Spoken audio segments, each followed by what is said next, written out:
Բարև ձեզ հարգելի դիտողներ, YouTube-յանի Մալիքի եթերում զրուցելու եմ անվտանգության քաղաքականության հետազոտական կենտրոնի փորձագետ Սամվել Մելիքսեթյանի հետ։ Ցանկության դեպքում կարող եք բաժանորդագրվել YouTube-յանի Մալիքին։ Բարև ձեզ, պարոն Մելիքսեթյան։ Բարև ձեզ։ Պարոն Մելիքսեթյան, օգոստոսի 8-ից հետո ունենք մի իրավիճակ, երբ Նիկոլ Փաշինյանը փորձում է Թրամփի հետ խոսել, ներկայանում է որպես Հայաստանի վարչապետ, բայց Թրամփը այլևս չի շարունակում լսել Հայաստանի վարչապետին, փոխարենը սկսում է զրուցել Ինդոնեզիայի նախագահի, ՄԱԿ-ի գլխավոր քարտուղարի հետ, եւ երբ հարցեր են հնչում, ինչ եղավ թրիփը եւ այլն, Նիկոլ Փաշինյանն ասում է, դա այնպես չէ, որ հաջորդ օրը պետք է արտային տրակտորները գային եւ սկսեին գործ անել։ Մենք ինչու եմ այս ամեն այսպես դետալային ներկայացնում, արդյոք մենք ունենք գործընթացի դանդաղում կամ գլխավոր դերակատարներից մեկի Թրամփի կողմից արդեն ծրագրի նկատմամբ դրսևորվող անհետաքրքրություն, թե ոչ։ Չէ, ես չէի ասի, որ ունենք անհետաքրքրություն, ուղղակի ունենք այս զարգացումներ եւ այն դերը, որ մենք ունենք մեր պատկերացմամբ եւ մեր տարածաշրջանը նույն ԱՄՆ-ի արտաքին քաղաքականության առաջնահերթություններում, իհարկե ինքը տարբերվում է այն դերից, որ ունի ԱՄՆ-ի արտաքին քաղաքականության առաջնահերթությունները։ Հիմա մենք տեսնում ենք, որ նույն մերձավոր արևելքի այդ հակամարտությունը, որ շատ ավելի կարևոր էր եւ Թրամփին հաջողվեց եւս մի պատմական խաղաղություն կնքել այդ դաշտում, իհարկե գլխավոր հարցականը ինչքան կտևի այդ խաղաղությունը մնում է։ Հիմա այսօր գիտենք, որ Պուտին-Թրամփ հեռախոսազրույցն է ուրբաթ օրը, հոկտեմբերի 17-ին Սպիտակ տուն այցելելու է Ուկրաինայի նախագահ Վլադիմիր Զելենսկին եւ այլն, այսինքն այս առաջնահերթությունները արտաքին քաղաքականության այդ առաջնահերթություններում Հայաստանի եւ տարածաշրջանային թեմաները իհարկե այդքան մեծ նշանակություն չունեն, ինչքան մեզ համար ունեն այդ թեմաները։ Ես նաեւ կարծում եմ, որ զուտ տեխնիկական եւ այլ խնդիրներից ելնելով զուտ այս գործընթացը հողի վրա այդ տրակտորները որ կան աշխատեն, իհարկե այդքան արագ չի լինի ու նաև նախկին իմ հարցազրույցներում նշել եմ, որ նույնիսկ եթե այսօր սկսեն տրակտորները աշխատել, ասենք նույն երկաթուղին Հայաստանը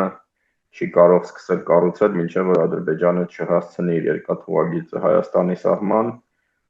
արևելքից կամ ասենք Նախիջևանից, հա, ու երկու կողմից էլ Ադրբեջանը ունի խնդիր, օրինակ իրենց երկաթուղին ավարտում են արևելքից 2026 թվականի կեսերին, իսկ Նախիջևանում դեռևս երկաթուղին մոդեռնիզացման խնդիր ունի, Հայաստանի սահմանից մինչև Օրդուբադ ինքը ոչ պիտանի վիճակում է, իսկ մոտ 200 կիլոմետր Օրդուբադից մինչև Սադարակ մոդեռնիզացիայի խնդիր ունի, այսինքն նույնիսկ լավագույն դեպքում, եթե աշխատանքները սկսեն վաղը մի քանի տարի առնվազն իմ պատկերացմամբ 4 տարի է հարկավոր, որ մենք ունենանք գործող երկաթուղի։ Սա նաև ենթադրում եմ, որ շատ ավելի կարևոր է, որ այս ընթացքում պետք է մտածել նաև այլընտրանքային լուծումների մասին ու ես հայ-ադրբեջանական նույն ապաշրջափակումը այնուամենայնիվ չեմ կապում հենց երկաթուղիների հետ, այսինքն իմ կարծիքով պետք է մտածել կամ մենք սպասում ենք իսկապես 4 տարի այս հարաբերություններն ենք պահպանում, փակ սահմանները, փակ կոմունիկացիաները կամ մտածում ենք ինչ-որ նոր լուծումների մասին, առավել ևս մենք ունենք այլ կոմունիկացիաներ, թե երկաթուղային Հայաստանի հյուսիսից մտնող եւ նույն Նախիջևան գնացող, թե ավտոմոբիլային մի քանի տարբերակ, հատկապես Իջևան-Ղազախ հատվածում, Գորիս Լաչին հատվածում, հա, Վարդենիս Սոտք Քելբաջար հատվածում, այսինքն իմ պատկերացմամբ առաջինը հենց այդ կոմունիկացիաները պետք է գործարկվեն։ Եվ անունն է, հա, էլի շարունակում այսպես քննարկումների կենտրոնում մնալ, Նիկոլ Փաշինյանը Կոպենհագենում ասում է լուրջ քննարկում եղավ Զանգեզուրի միջանցքի հարցը գոնե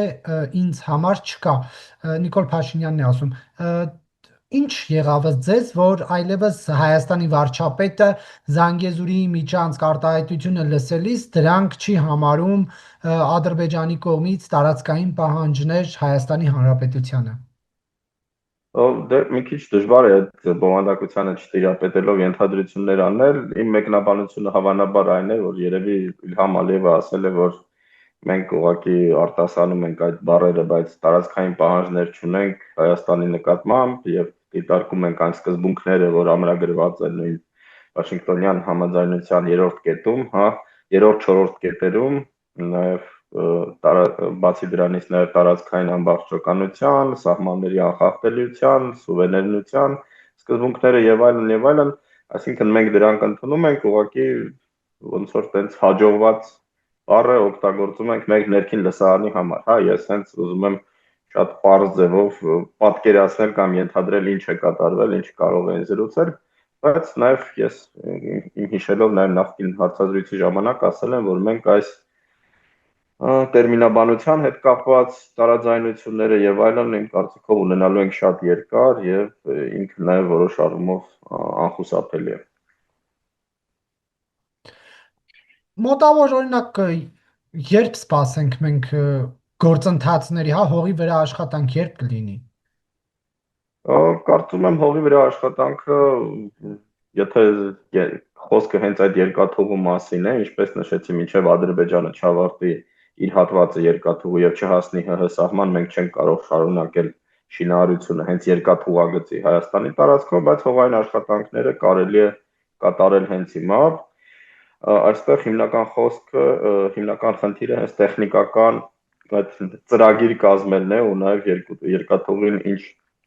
ինչ ուղեգծով է կառուցվելու, որովհետև նաև կա մի խնդիր, եթե մենք վերականգնում ենք խորհրդային շրջանի երկաթուղին, այսինքն այն գիծը, որ ինքը ունեցել է,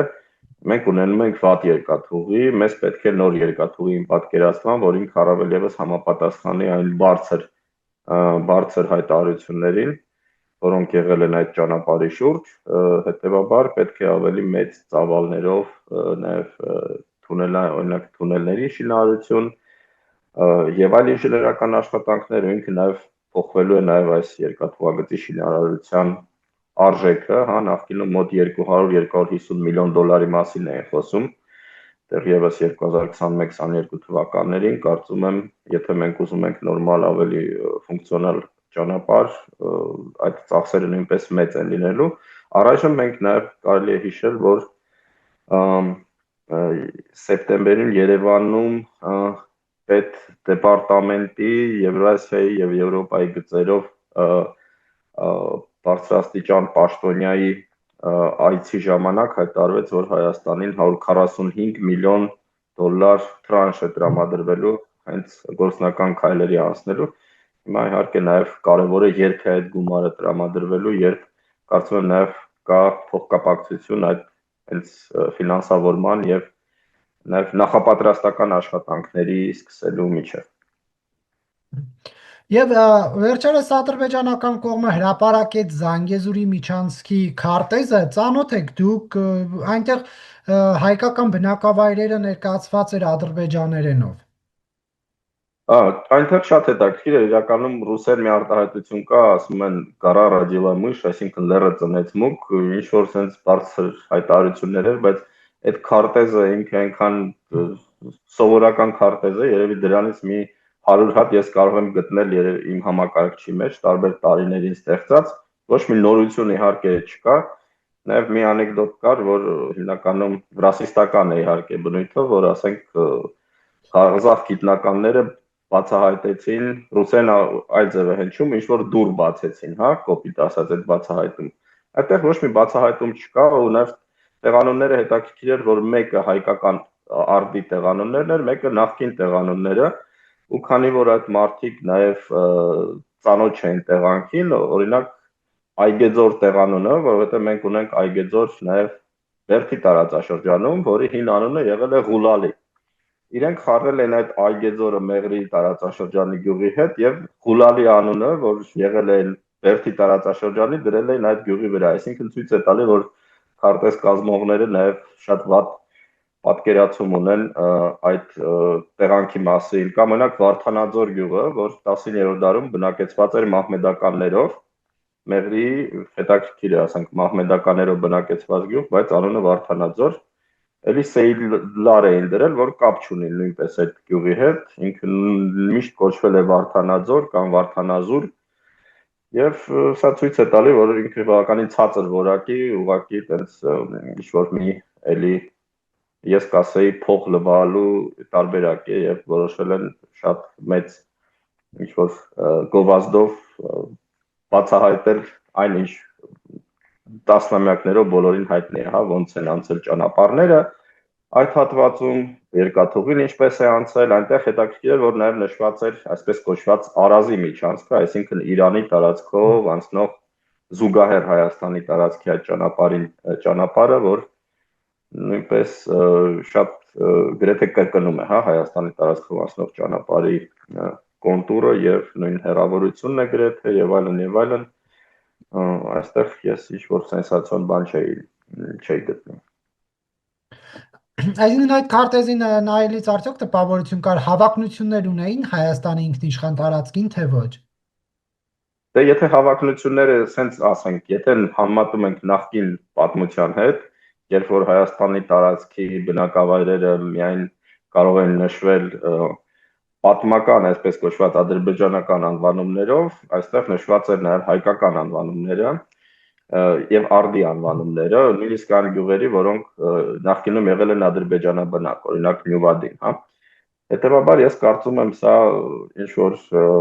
կոմպրոմիսային, եթե կարելի է կոչել, տարբերակ էր,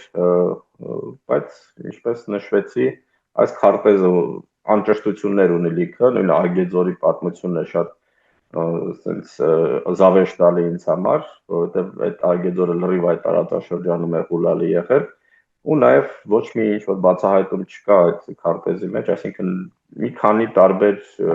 հայտնի փաստեր համադրելով կամ քարտեզներ համադրելով ուղղակի ստեղծել են ներքին նաև քաղաքական ինչ-որ նպատակների համար այդպիսի պրեզենտացիա ես կասեի ավելի շատ։ Եվ պարոն Մելիքսեթյան, Բաքվից մեզ համար անսովոր տեղեկություն եղավ, ինչու անսովոր, որովհետև Ադրբեջանը փակ պետություն է, ռեժիմ կա այնտեղ Ալիևների իշխանափոխության մասին խոսք այս վերջին 30 տարիներից եւ ավել ընթացքում չի եղել եւ հանկարծ լսում ենք, որ նախկին պաշտոնյաներից մեկը նախագահի աշխատակազմի նախկին ղեկավար եւ անվտանգության խորհրդի անդամը պլանավորել է Ռուսաստանի աջակցությամբ Ադրբեջանում զավթել իշխանություն։ Սա արդյոք թեման ձեզ ծանոթ է, ինչպես կմեկնաբանեք եւ ընդ որում Ադրբեջանի իշխանությունների հետ փոխկապակցված ԱՊԱ պետական լրատվամիջոցն էլ հայտնում է, որ հենց Վլադիմիր Պուտինն է Դուշանբեում ասել, որ այդ պաշտոնյան պատրաստվում է հեղաշրջում անել։ Գիտեք, սա շատ հետաքրքիր է այս լուրը, որովհետև նույն զուգադիպությամբ հենց Պուտին-Ալիև հանդիպումից հետո, երբ որ բոլորը խոսում էին հարաբերությունների վերականգնման, ինչ որ նոր փուլի, նաև Ռուսաստանում զրկեցին ռուսական քաղաքացիությունից Ուլյանովսկի շրջանի նահանգապետի խորհրդատուի եւ ադրբեջանական տեղի համայնքի ղեկավարի Հուսեյնով ազգանունով եւ մենք հիշում ենք, որ այս պրակտիկան ռուսական կողմը ավելի շատ դիմում էր այս պրակտիկային հենց Ադրբեջան-Ռուսաստան այդ տեղեկատվական պատերազմի ժամանակ եւ նաեւ տեղեկատվական, այլ սառը, հա, պատերազմի ժամանակ, որ հատկապես Ազալ ավիաընկերության ինքնաթիռի խոցումից եւ նաեւ Ռուսաստանում ադրբեջանցիների այդ ձերբակալումից եւ սպանություններից հետո շատ ակտիվացավ, հա, եւ հիմա նոր ինչ որ հետաքրքիր զարգացումներ կան եւ որ Ռուսաստանում զրկում են քաղաքացիությունից Հուսեյնովին եւ որ բավական ազդեցիկ է հատկապես այդ Ուլյանովսկի շրջանում եւ Ադրբեջանից մենք ունենք այս տեղեկատվությունը, կարծում եմ սա ավելի շատ հենց փոխկապակցված է էլի Ադրբեջանում շարունակում են նույն ոճով այսպես ասած եթե ոչ հակառուսական, ապա ցույց տալ իրենց մուսկուլները եւ պայքարել ռուսական ազդեցության դեմ, որովհետեւ հիմնականում նույն մեղադրանքներով նաեւ օրինակ Սպուտնիկ ընկերության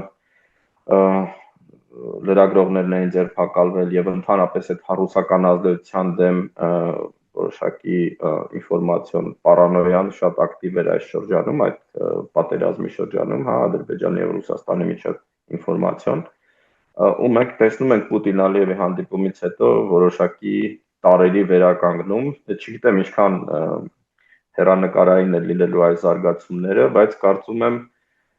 իրենք ցուցանիշ են, որ այնուամենայնիվ Ռուսաստանի եւ Ադրբեջանի հարաբերությունները, որ կային մինչեւ 2024 թվականը, հատկապես երբ որ այնտեղ կար ռուս խաղապահները կային Լեռնային Ղարաբաղում եւ կար կոնֆլիկտը Ղարաբաղյան եւ հիմա լրիվ տարբերվում են եւ Ռուսաստանի ակնկալիքները, որ ինքը կունենա ավելի լոյալ Ադրբեջան, չեն արդարանում, այսինքն Ադրբեջանը միշտ շարունակում է ցուցադրել իր, այսպես ասած, անկախ քաղաքականությունը եւ պայքարել ռուսական ազդեցության դեմ իր ներսում նաեւ։ Բայց Ալիևի իշխանությանը վտանգ սպառնում է, թե ոչ, ինչ եք կարծում։ Ես կարծում եմ Ալիևի իշխանությանը ոչ մի վտանգ առայժմ չի սպառնում, որովհետեւ բոլոր հնարավոր եւ նույնիսկ շատ փոքր հավանական ինչ-որ ֆանտաստիկ սպառնալիքները ինքը բավականին էֆեկտիվ չեզոքացրել է եւ նաեւ մենք տեսնում ենք, որ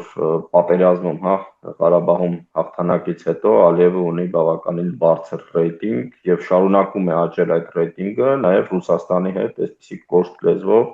նախկինում Իրանի հետ էր ինքը նույն կոշտ լեզուն օգտագործում եւ հասնում իր նպատակին։ Դուք նայեք, օրինակ ռուսական ընդդիմադիր ԶԼՄ-ները ինչպես են իրենք նկարագրում Ալիև-Պուտին հանդիպումը եւ այն ներողությունը, որ Պուտինը արտասանեց խփված ինքնաթիռի կապակցությամբ, դա ուղղակի գրում են Պուտինի ստորացում, Ալիևը ցույց տվեց Պուտինին իր տեղը կամ հետխորհրդային տարածաշրջանում այն հարաբերությունները, որ կային տասնամյակներով, հա, կիսավասալային Ռուսաստանի եւ այլ հանրապետությունների միջև փոխվում են եւ այլն, այսինքն այս գործելավոճը եւ նաեւ այս իմիջը քաղաքական, որ ինքը ստեղծել է եւ շատ էֆեկտիվ օգտագործում է նաեւ ներսում, իմ կարծիքով իհարկե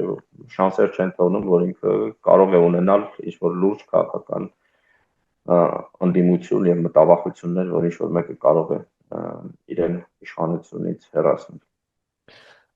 Վլադիմիր Պուտինը թույլ է դրա համար է հիմա ներողություն խնդրում Ալիևից, այսինքն հետո երբ որ փոփոխություններ լինեն, հա, օրինակ պատերազմից հետո, ելի կշարունակի Ադրբեջանը, այսպես ասած, գերակա լինել ռուս-ադրբեջանական հարաբերություններում, թե արդեն իրավիճակ կփոխվի։ Դեք այստեղ խնդիրը հիմնականում նրան էր, որ Վլադիմիր Պուտինը կառուցել է իր իշխանությունը մոտ 20 տարի եւ 20 տարուց ավել, հիմնականում արևմուտքից եկող վտանգների շուրջ եւ նաեւ այն փոփոխությունների, որ կային հետխորհրդային տարածաշրջաններում, այսպես կոչված գույնավոր հեղափոխություններ, հա, Վրաստանում, Ուկրաինայում, Qırğızstանում, նույն ձևով նաեւ մեկնաբանվում էր ռուս պաշտոնական հիմնականում լրատվականներում Հայաստանում տեղի ունեցած հեղափոխությունը, այսինքն իրենք այս արժեքային համակարգը արևմտյան դիտարկում են հիմնական որպես վտանգ նաև Ռուսաստանին եւ Ռուսաստանի ներսի ինչ-որ փոփոխությունների, իսկ այն վարչակարգերը, որ կազմված էին ավելի ավտորիտար էին ու ավելի նման էին նույն Ռուսաստանին, իրենք այդտեղ վտանգներ չէին տեսնում եւ նաև 2008 թվականից հատկապես Ադրբեջանի հետ ակտիվ եւ զարգացող ռազմատեխնիկական համագործակցություն կար, Արցախյան պատերազմի ժամանակ որոշակի փոխհմբռնում եւ այլն, այսինքն իրենք մտածում էին, որ կարող են Ադրբեջանի հետ շատ ավելի հեշտ լեզու գտնել եւ այդպիսի պետություններ իրենց վտանգ չեն ներկայացնում, բայց իհարկե Ուկրաինա ներխուժելը Ռուսաստանի դիրքերի վրա շատ վատ ազդեց եւ խորհրդային տարածաշրջանում այդ անհամաձայնությունը, որ միշտ կար, ինքը ավելի ակնհայտ է դառնում, առավել եւս Ադրբեջանը եզակի պետություն է այն առումով, որ ունի շատ հզոր մի այլ պետության գրեթե կատարյալ հատկապես այս հարցերում աջակցությունը դա Թուրքիան է եւ հետեւաբար Ադրբեջանը օգտվում է թե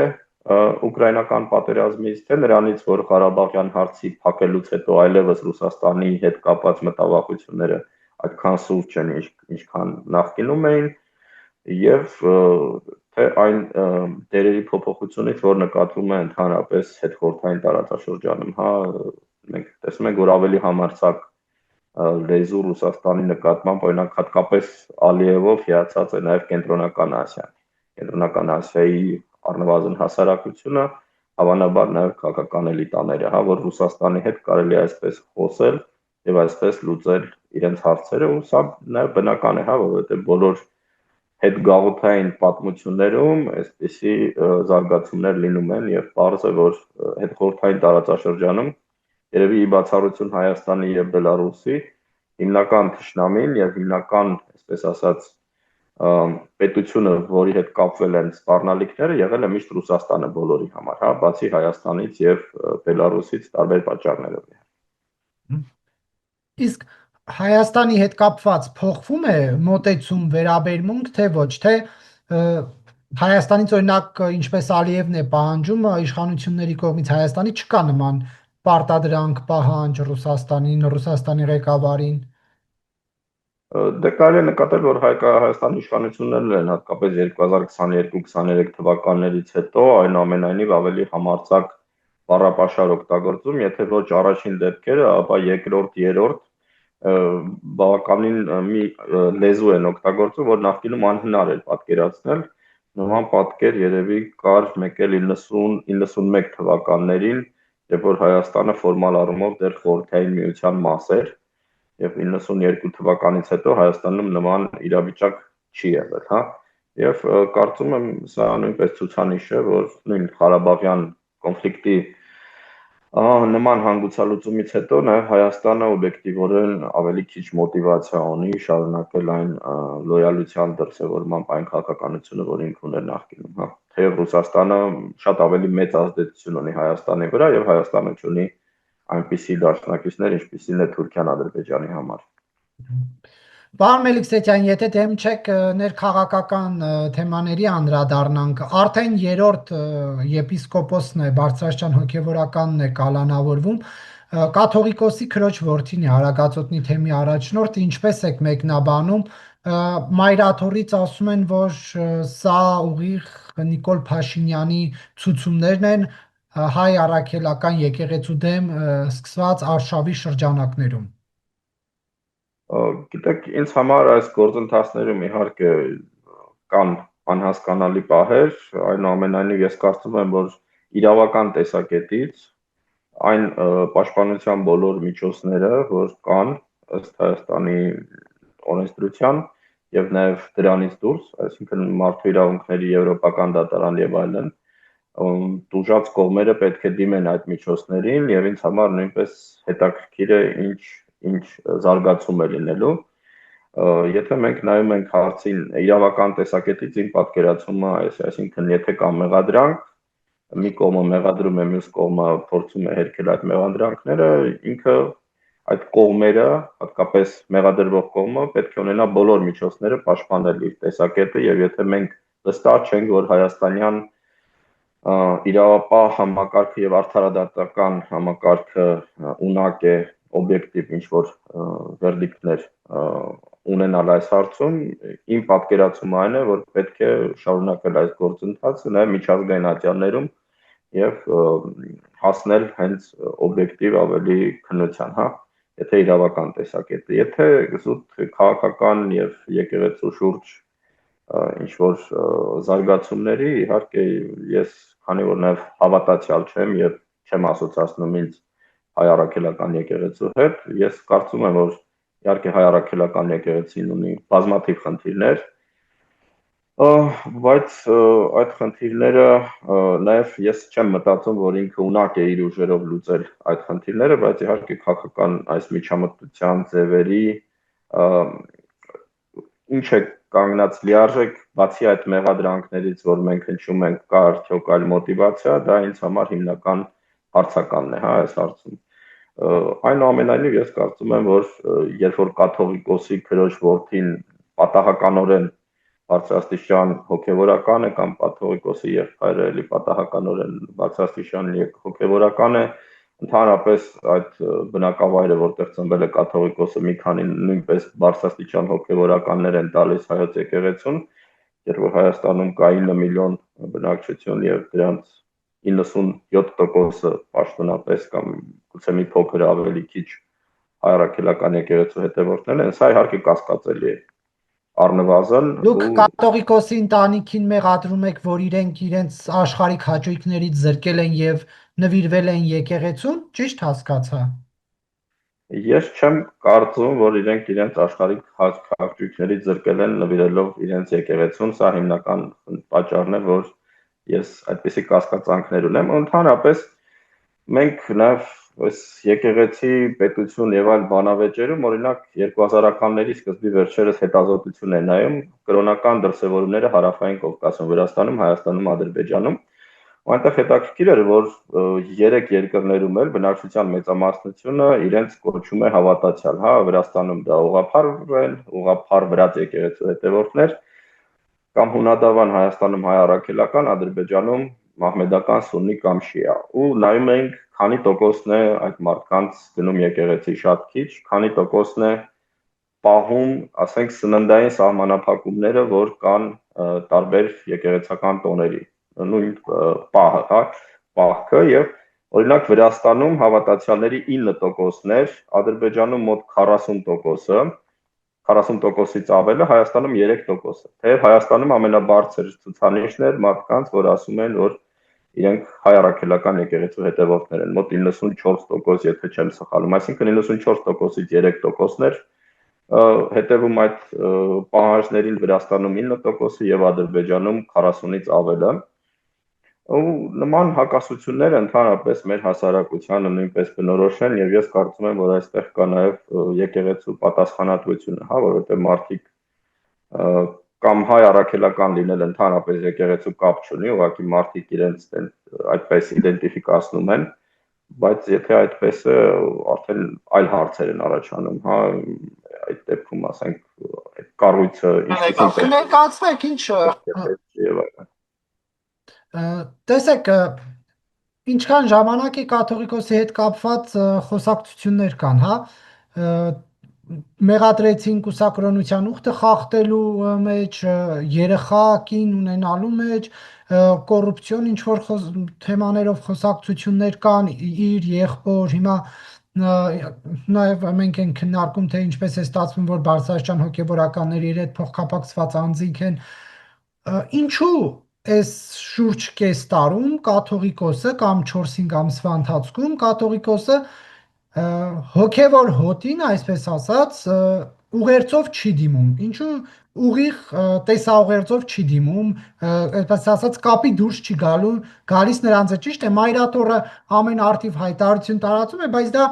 այնքան էլ չի ասոցացվում կաթողիկոսի հետ, գուցե եւ կաթողիկոսն է դա ասում ինչպես գրեն եւ հրապարակեն, բայց ինչու ենք խուսափում հավատացյալների հետ ուղիղ շփումից։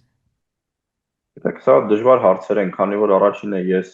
բուն այս թեմաներից հեռու եմ այն առումով, որ քաղաքական տեսակետից որպես քաղաքագետ ինձ ժամանակին հետաքրքրել է օրինակ հայ եկեղեցու պատմությունը, հարաբերությունները նույն խորհրդային իշխանությունների հետ, անկախացման շրջանում Հայաստանի իշխանությունների հետ։ Ես դիտարկում եմ, որ ինքը եկեղեցին ավելի շատ քաղաքական կառույցների ինչ որ հավելված է, ոչ թե անկախ կառույց է Հայաստանում եւ նաեւ այս ճգնաժամը, որ առաջացավ 2018 թվականից հետո, կապված է նաեւ այն հարաբերությունների մոդելի փոփոխությամբ, երբ որ արդեն տարբեր պատճառներով եկեղեցին չէր օգտագործվում պետության կողմից, որովհետեւ պետք է հասկանալ, որ պետությունն է նաեւ սովորեցրել եկեղեցուն, որ պետք կարելի է օգտագործել եկեղեցին տարբեր նպատակներով եւ իր լեգիտիմությունը ապահովելու համար եւ օրինակ պատերազմական ինչ որ իրավիճակում բնակչությունը մոբիլիզացնելու համար, հա, որովհետեւ կրոնը, հավատը եւ այլն կարեւոր են, երբ որ դու գնում ես նման ռիսկի, որը ենթադրում է նաեւ մարդկային կորուստներ, հա, հազարավոր մարդկանց մահեր եւ այլն եւ իշխանությունները ինստրումենտալ ձևով օգտագործել են եկեղեցին սովորել է այդ կարգավիճակին եւ նաեւ ներկա կաթողիկոսն է ընտրվել նաեւ քաղաքական ընտրությամբ եւ պետության մեղմ ասած մեծ ազդեցության եւ միջամտության արդյունքում եւ կարծում եմ իհարկե ինքը պատրաստ չի որպես հրապարակային նաեւ դեմք անկախ ինչ որ գործունեության, հա, սա ենթադրում եմ նաեւ որ այն մեղադրանքները առնվազն կուսակրոնության ուխտի հետ կապված ոչ միայն կաթողիկոսի, այլ բարձրաստիճան հոգևորականների, որ հայտնի են խոսակցական հայաստանյան խոսակցական զրույցներում հայ մշակույթում շատ վաղուց, դա ինչ որ նորություն չի։ Իրենք նույնպես իրենց դերն են խաղում, որովհետև այնուամենայնիվ այդ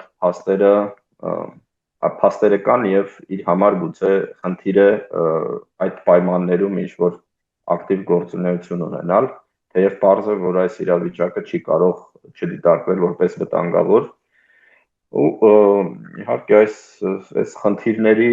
բազմազանությունն է, որ բավականին տուպիկային իրավիճակ է ստեղծում, որովհետև մի կողմից պետության եւ իշխանությունների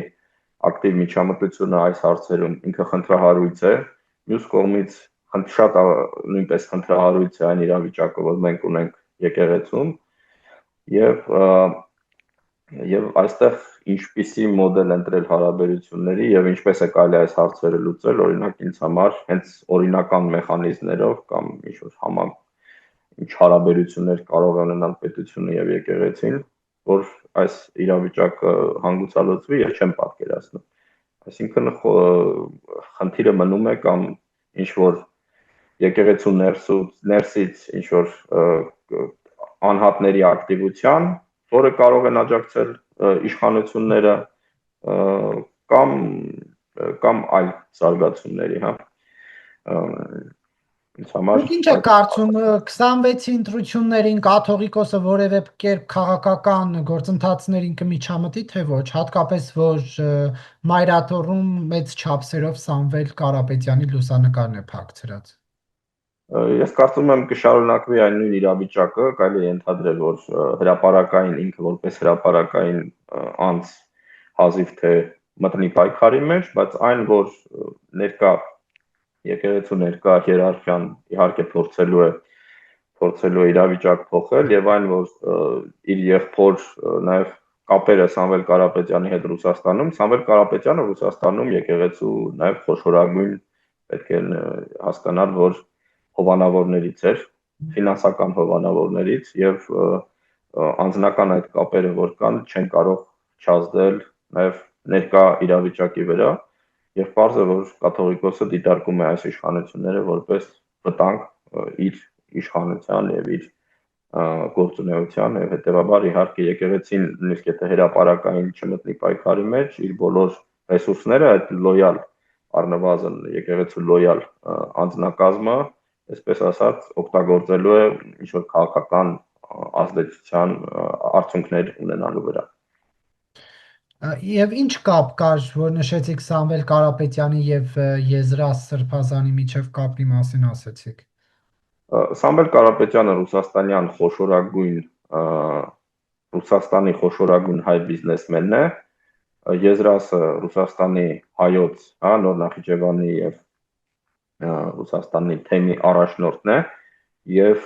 Սամվել Կարապետյանի անմիջական ֆինանսավորմամբ նաեւ եկեղեցու հիմնական, հա, Ռուսաստանում հովանավորներից մեկն է եւ այստեղ իհարկե պատահական այդ ամենը չի կարող լինել եւ նաեւ այդ նկարները, որ դուք նշեցիք, որ Սամվել Կարապետյանի հաճախակի հանդիպում է, նույնպես պատահական չի։ Եվ ինչ եք կարծում Սամվել Կարապետյանը ինչ հաջողություն կարող է ունենալ քաղաքական դաշտում, հաշվի առնելով արդեն իսկ իրենց կողմից որոշակիացված հատվածները, որ ում հետ կհամագործակցեն, ում հետ չեն համագործակցի, բացառել են Քոչարյան, Սերժ Սարգսյան կոնսոլիդացիան։ Ես կարծում եմ, որ զուտ Սամվել Կարապետյանը շատ փոքր շանսեր ունի, գուցե Սամվել Կարապետյանի շուրջ ստեղծված ինչ որ ընդդիմադիր ուժերի համախմբում հնարավոր կարող է ավելի ազդեցիկ լինել, բայց ընդհանրապես ինձ համար